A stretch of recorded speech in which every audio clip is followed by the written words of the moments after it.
আসসালামু আলাইকুম। বাজারে গিয়েছিলাম। বাবা! বাজারে ফলের কি দাম! মধ্যবিত্তদের হাতের নাগালের বাইরে সব ফল ছিল।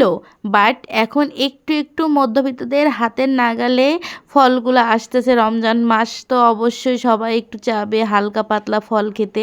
এই যে আনারসগুলো আনছি এগুলো ৳১০ পিস। আমি ৳১০০ য় ১১ পিস আনারস নিয়ে এসেছি।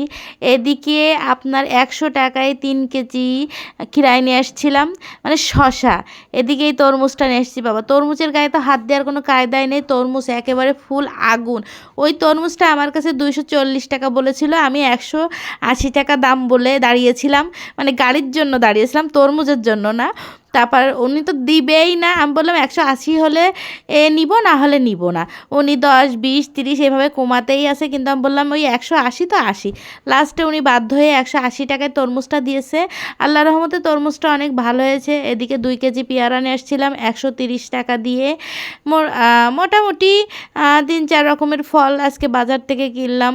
সাধ্যের ভিতরে যেটুকু সম্ভব সেটুকুই তো করব, তার বেশি তো আর আসলে সম্ভব হয় না।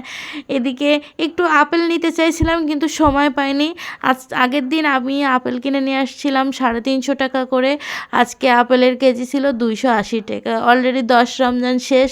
এখন আস্তে আস্তে ফলের দাম কমে যাচ্ছে, সমস্ত জিনিসের দাম কমে যাচ্ছে। এভাবে অবশ্যই সব কিছুর দাম কমে যাবে ইনশাআল্লাহ।